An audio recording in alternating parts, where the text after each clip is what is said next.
remets la veste pour parler enfin des meilleurs films de l'année 2018. Évidemment, je n'ai pas vu tous les films qui sont sortis cette année. C'est mon classement purement subjectif. J'ai encore une fois 10 classements, mais ça ne va pas de 10 à 1. C'est un classement des meilleurs films avec mon film préféré à la fin. Le Rage Award du meilleur film pour la fin. Pour la majorité de ces films, j'en ai fait une critique. Donc si vous voulez mon avis détaillé, car c'est pas le but de cette vidéo de vous faire une critique de chaque film, tapez dans la barre de recherche YouTube Rage les Gorillas plus le nom du film et matez ma critique. Là, c'est juste pour dire pourquoi ce film est dans le top plus qu'autre chose. Allez aussi voir mes autres tops sur la chaîne. J'ai fait les meilleures séries, les films les plus surprenants de 2018, les films les plus décevants de 2018 et évidemment les pires films de 2018. La vidéo des films les plus attendus arrive bientôt et pareil pour la vidéo des séries les plus attendues de 2019. Je vais juste parler rapidement de 3 films que j'ai pas vus mais que je voulais beaucoup voir pour cette vidéo mais j'ai pas eu le temps. J'ai pas vu Leto, Une affaire de famille et Blindspotting. Malheureusement avec les 2 périodes d'examen que j'ai avant les vacances et après les vacances de décembre, j'ai pas vraiment eu le temps de regarder beaucoup de films, mais la liste des films va quand même vous inspirer et vous donner envie d'en regarder plein d'autres. Je vais sûrement revoir ces films, donc suivez-moi sur Instagram pour mon avis là-dessus. D'ailleurs, suivez-moi sur Instagram et Twitter pour découvrir plus de films. Je vais commencer avec un film que j'ai beaucoup aimé, un film qui m'a beaucoup touché et qui m'a mis en PLS et à la fin je pleurais comme une grosse merde, et c'est un film qui a failli jusqu'au dernier moment être mon meilleur film de l'année, c'est A Star Is Born. C'est l'histoire de Bradley Cooper et Lady Gaga qui vont tomber éperdument amoureux de l'un de l'autre. C'est vraiment leur histoire d'amour et leur célébrité qui va être mise en avant durant ce film. Et c'est vraiment une histoire bien réalisée, c'est le premier film de Bradley Cooper. C'est super touchant, Lady Gaga est vraiment incroyable dans le rôle. Ça reste l'une de mes performances préférées de l'année. À la fin, j'étais pas bien, une musique mémorable, bien mise en scène, un scénario qui tient aux tripes. J'avais pas vu les précédents remakes et l'original, du coup pour moi je découvrais le film et j'ai été incroyablement touché par A Star Is Born. Je vous conseille énormément ce film. D'ailleurs, je vous conseille énormément tous les films de cette liste. Deuxième film, il faut parler de Damien Chazelle et de First Man. First Man, c'est vraiment plus que l'histoire de l'alunissage, c'est l'histoire de cet homme qui affronte son chagrin, qui affronte la mort de sa fille. Et encore une fois, comme à l'habitude de Damien Chazelle et Justin Hurwitz, la bande originale est incroyable. La musique est fantastique, c'est l'une des meilleures BO de l'année. La mise en scène est titanesque, c'est super immersif, c'est méga touchant. T'y crois jusqu'au dernier moment. J'en ai fait une critique de la même manière que j'ai fait une critique de A Star Is Born. Allez les voir pour plus de détails, mais ces films m'ont beaucoup bouleversé, ils m'ont beaucoup touché. Et juste pour ces 2 films-là, je suis très content d'avoir vécu cette année 2018. En plus, les 2 films sont sortis en octobre. D'ailleurs, les 3 films qui m'ont le plus touché cette année sont sortis en octobre. Le 3e est mon film préféré, vous verrez. First Man, c'est l'épopée d'un homme face à son chagrin. C'est un film absolument incroyable, il faut voir First Man. Mission Impossible Fallout, c'est le meilleur film d'action de l'année, c'est clair et net. Le film le plus impressionnant niveau action, niveau cascade, niveau effet pratique. Voir Tom Cruise prendre la place de l'étoile à l'envers, le voir piloter un hélico, c'est n'importe quoi ce qu'il arrive à faire. C'est le meilleur Mission Impossible à mes yeux, c'est une énorme claque d'un bout à l'autre. Ça s'arrête jamais, c'est 100% de l'adrénaline dans vos veines. C'est un film incroyablement impressionnant. La plus grosse claque du cinéma d'action depuis Mad Max Fury Road. Ah ouais, vraiment, il est à ce point impressionnant. Ce film enterre toute la concurrence action de cette année. Le scénario est vraiment bien ficelé et t'y crois et les acteurs se donnent encore une fois à fond. Henry Cavill est vraiment bon méchant et menaçant. Je vous conseille énormément Mission Impossible Fallout, surtout si vous aimez les films d'action. Ça reste aussi un très bon divertissement. Ce film m'a énormément étonné et c'est l'un de mes films préférés de cette année, c'est Sicario 2. Je m'attendais pas à ce que Sicario 2 soit aussi bien. Je me suis pris une grosse claque avec ce film. C'est un peu long, faut vraiment s'accrocher, mais à la fin, tu sors vraiment d'une histoire incroyable, avec des vrais personnages, avec du vrai suspense, de très bons acteurs, une très bonne mise en scène. Limite, je préfère Sicario 2 à Sicario 1 et c'est difficile à dire parce que Sicario 1 c'était Denis Villeneuve quand même, et j'aime beaucoup Denis Villeneuve. Ce film c'était la grosse surprise de l'année à mes yeux, mais c'est plus que ça, c'est vraiment l'un des meilleurs films de l'année, et c'est dommage parce que je pense pas que beaucoup de personnes l'aient vu, je sais pas si ça fait un flop ou pas, mais il faut voir ce film parce que même si c'est un peu long et il faut s'accrocher, franchement la fin est tellement satisfaisante et t'y crois et les acteurs sont tellement à fond que tu ne peux que recommander ce film. C'est pas vraiment un film d'action, c'est plus une sorte de film à suspense, c'est vraiment impressionnant. C'est le mec qui a fait la série Gomorrah et ça se ressent vraiment, c'est vraiment bien, regardez Sicario 2. Surtout si vous aviez apprécié le 1, c'est tout aussi bon, voire meilleur. Ah oui, pour vous dire. Climax de Gaspard Noé, alors c'est vraiment un mauvais trip. C'est littéralement un bad trip sous drogue, sous alcool qui est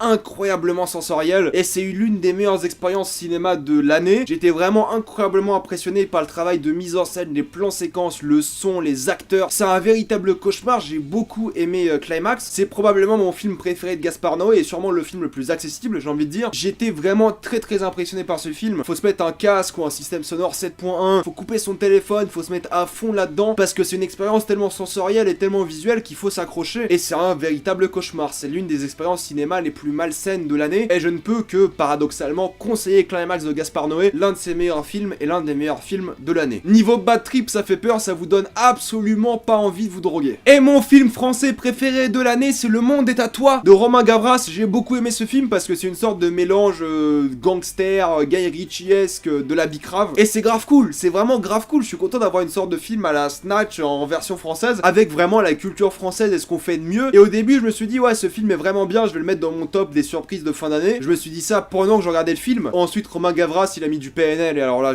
il a gagné, il a tout gagné. Tu mets PNL aussi bien que dans ce film, tu gagnes. Franchement, tu gagnes. Tu mets ton film dans mon top de fin d'année. Le Monde des tatouages, je vous conseille vraiment ce film, il est bien exécuté, de bons acteurs. Vincent Cassel est hilarant dans le film, il est vraiment très bon. D'ailleurs, tout le monde est génial, enfin, je suis fier d'être français grâce à ce film. C'est vraiment à mes yeux ce qu'on peut faire de mieux niveau film français, parce que ça inclut vraiment les valeurs françaises, même les valeurs les plus désagréables. Et moi, ça me fait vraiment plaisir de voir ce genre de film. J'étais assez déçu de pas le voir au cinéma parce que j'étais en vacances, je l'ai vu que assez récemment, et il faut soutenir ce genre de film, c'est vraiment bien. Ready Player One montre encore une fois que Spielberg c'est le chef, c'est le big boss du blockbuster, c'est un film tellement bien mis en scène. C'est l'un des films les plus fluides que j'ai vu cette année, c'est impressionnant. Niveau mise en scène et effets spéciaux, pour moi c'est le Avatar des années 10, c'est une énorme claque de mise en scène, une énorme claque visuelle. Certes, il y a peut-être quelques facilités scénaristiques, mais l'expérience cinéma est incroyable. C'est l'un des films les mieux réalisés de cette année et c'est super impressionnant. Si vous êtes amoureux de cinéma, amoureux de réalisation, amoureux de mise en scène, ce film est une tuerie. Ah, c'est une véritable claque. Vraiment, moi j'étais scotché d'un bout à l'autre. En plus, le film a du cœur et émouvant, t'as envie de lâcher une petite larme à la fin. C'est un excellent film, je vous conseille énormément Ready Player One. N'écoutez pas les médisants, c'est un film incroyable. La mort de Staline, j'ai adoré ce film. Franchement, c'est tellement intelligent comme film au final. C'est une sorte de comédie sombre de la mort de Staline et de ses successeurs. C'est un peu les dirigeants de l'URSS qui se battent entre eux pour devenir le successeur de l'URSS et surtout de Staline. Et c'est tellement drôle parce que c'est fait d'une manière très humoristique, c'est de l'humour noir. Mais ce qui est génial à propos de ce film, c'est que tous les acteurs ont des accents anglais. Ils ont même pas essayé d'avoir des accents russes. Ce qui est dingue, c'est que c'est tellement réaliste et historiquement acceptable. Il y a des scènes qui se sont vraiment passées comme ça. Et vu que c'est fait comme une comédie, c'est une excellente satire de l'URSS. C'est un film qui est brillant. Vraiment, les acteurs sont brillants. Le scénario est brillant, c'est très drôle. Et pour la critique sociale de l'URSS et de faire ça une comédie, alors que c'est une époque très sombre, dès qu'il y a des moments dramatiques, ça fait mal parce qu'à la base, c'est une comédie. C'est un film super impressionnant qui fait mal et qui fait rire. C'est un film brillant. Regardez La mort de Staline, c'est vraiment bien. Et quand le ministère de la culture russe bannit un film, il faut encore plus le regarder. Annihilation, c'est le film Netflix qui est pas vraiment produit par Netflix mais qui a été racheté par Netflix pour être diffusé en Europe. Annihilation, c'est une claque existentielle que j'ai adoré. Les acteurs, les personnages, le scénario, la photographie, l'ambiance, c'était glauque avec l'une des scènes les plus mémorables de l'année. Je parle évidemment de la scène de l'ours. La fin m'a profondément touché, je sais pas trop ce qui s'est passé mais j'ai senti un truc à l'intérieur et ça faisait vraiment du bien. Ça me faisait penser un peu à 2001, c'était vraiment le film existentiel de l'année et il faut le voir parce que c'est une claque vraiment de réflexion. Il te donne les clés pour raconter son histoire et c'est vraiment marquant comme film. C'est un excellent film que j'aurais adoré voir au cinéma mais l'expérience Netflix n'était pas mauvaise et c'est d'ailleurs le seul film Netflix de la liste, même si encore une fois il est pas produit par Netflix mais juste racheté par Netflix. Nathalie Portman est excellente dans le rôle, c'est une aventure vraiment malsaine et glauque et je conseille énormément Annihilation. Three Billboards Outside Ebbing, Missouri, ou Les panneaux de la colère ou de la vengeance, je sais plus exactement c'est quoi le titre français. Pendant longtemps l'un de mes films préférés de l'année parce qu'il est sorti en début d'année aussi, ça aide. Grosse claque, j'adore le metteur en scène, j'ai adoré les acteurs, d'ailleurs l'actrice principale a gagné l'Oscar. Une énorme claque vraiment touchante, dramatique et drôle à certains moments. Un film extrêmement bien écrit qui parle de cette Amérique raciste, qui a un bon développement de personnages, qui a d'excellents dialogues, une excellente mise en scène, une fin extrêmement satisfaisante. Il y avait quelques scènes que j'ai trouvé un peu faciles mais quand même très touchantes. Il y avait dans une scène avec une biche des effets spéciaux vraiment mal faits, mais sinon c'est un film incroyable. Vraiment c'est l'un des films les plus touchants de cette année, l'un des meilleurs films de cette année. Je recommande énormément Three Billboards, c'est clairement une claque et il faut voir ce film. Spider-Man New Generation, c'est le meilleur film d'animation de l'année et l'un des meilleurs films de super-héros de l'année. Entre ça et celui dont je vais encore parler dans cette vidéo, c'est une énorme claque, c'est le meilleur film Spider-Man à mes yeux. J'en ai fait une critique, comme pour beaucoup de films d'ailleurs dans cette vidéo. N'oubliez pas, si vous voulez plus de détails pourquoi je pense ça, c'est vraiment waouh. J'avais beaucoup d'attentes et mes attentes ont été complètement surpassées. C'est un film vraiment incroyable, super touchant, super émouvant, un bon film d'action, un bon film Spider-Man. Il y avait rien de plus à demander, c'est un film tout à fait génialissime. Il y avait peut-être un petit moment de mou à l'intérieur du film, et c'est rien comparé à la qualité générale du film, et il faut voir ce film. L'un des meilleurs films de l'année, merde, l'un des meilleurs films, et le meilleur film d'animation de l'année. Allez voir Spider-Man New Generation. Shape of Water, c'est un film extrêmement poétique, l'un des meilleurs films de Guillermo del Toro, un film super touchant que j'ai beaucoup aimé, qui m'a énormément touché moi-même personnellement, une fin très satisfaisante, une musique extrêmement mémorable, quelques notes de la musique et vous reconnaissez directement. Alexandre Desplat a été incroyable, Guillermo del Toro a été incroyable, les acteurs ont été incroyables, un film vraiment qui va te mettre mal parce que c'est dur comme film, c'est touchant, ça parle d'exclusion et c'est la thématique de l'exclusion est très forte au film et tout le monde est un peu exclu dans le film. J'en ai fait une vidéo et une analyse, c'est vraiment un film à voir, c'est un des films les plus mémorables de cette année et c'est super touchant à la fin et t'es content d'avoir vu ce film. C'est l'un des films les plus poétiques de cette année. Avengers Infinity War, il fallait forcément parler du meilleur film du MCU, le compromis de mettre Thanos en personnage principal, du génie, l'un des films de super-héros les mieux écrits de tous les temps, l'un des meilleurs films de super-héros de tous les temps aussi, une grosse claque ce film, je m'attendais pas à autant kiffer ce film et pourtant il est incroyable, l'un des films les plus attendus de tous les temps, je l'attendais depuis 6 ans et c'est une énorme claque quand même. Mes attentes étaient là, le film était au-dessus. Infinity War mérite clairement sa place, avoir autant de personnages à l'écran, avoir Thanos au personnage principal, des scènes qui iconisent les personnages et l'une des fins les plus cultes du cinéma, la fin avec Thanos c'est vraiment incroyable, il y a de fortes chances que vous ayez déjà vu ce film mais il mérite clairement sa place en tant que l'un des meilleurs films de l'année. Un dernier petit film avant de vous annoncer mon film préféré de l'année, c'est Hostiles. Celui-là aussi je m'y attendais vraiment pas parce que je suis pas spécialement le plus gros fan de western, mais celui-ci, grosse claque. Ah vraiment Hostiles, grosse claque, une fin vraiment aussi très poétique, très touchante, une très bonne imagerie, une excellente photographie, ça donne envie de voyager, ça donne envie d'y aller, des personnages touchants, un film très cru, très brutal et très difficile à regarder à certains moments, il est même émouvant et fataliste à certains moments, il y a une sorte de mélancolie qui touche le film, mais vraiment la manière dont le film finit, la manière dont les personnages évoluent, c'est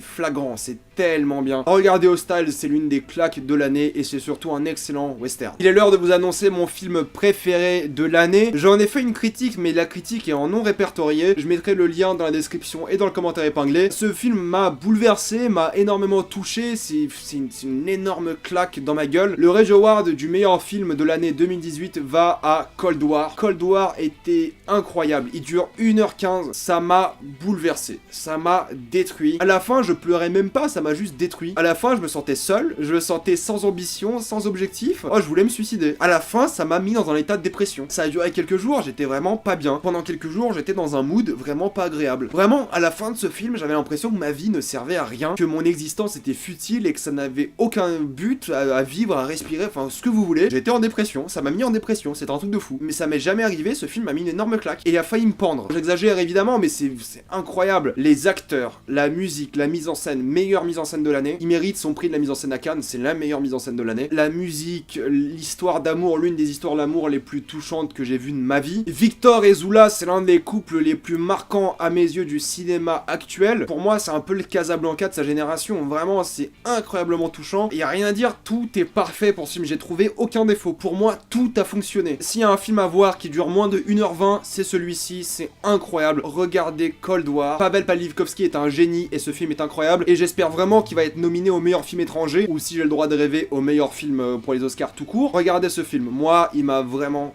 fait du mal. Mais dans le bon sens du terme, si un film peut me faire ça, il mérite sa place ici. Sentimentalement, si je dois vous obliger à regarder un film, c'est celui-ci. C'était mes films préférés de l'année 2018. Je suis très content en tout cas de l'année que j'ai eue sur YouTube et je vous remercie énormément. Je vous souhaite encore une fois une excellente année. Mettez-moi dans les commentaires vos films préférés de 2018. Lâchez-vous, faites-vous plaisir. Partagez un peu votre amour pour le cinéma dans cette vidéo. Comme d'habitude, si vous aimez la chaîne, pensez à vous abonner pour plus de vidéos. Si vous aimez vraiment beaucoup la chaîne, pensez à la soutenir gratuitement en regardant une petite pub. Je mettrai le lien dans la description et dans le commentaire épinglé. Suivez-moi sur Instagram pour des critiques exclusives. Suivez-moi sur Twitter pour toutes les news et je vous souhaite encore une fois une excellente année. On se voit très bientôt. Salut à tous.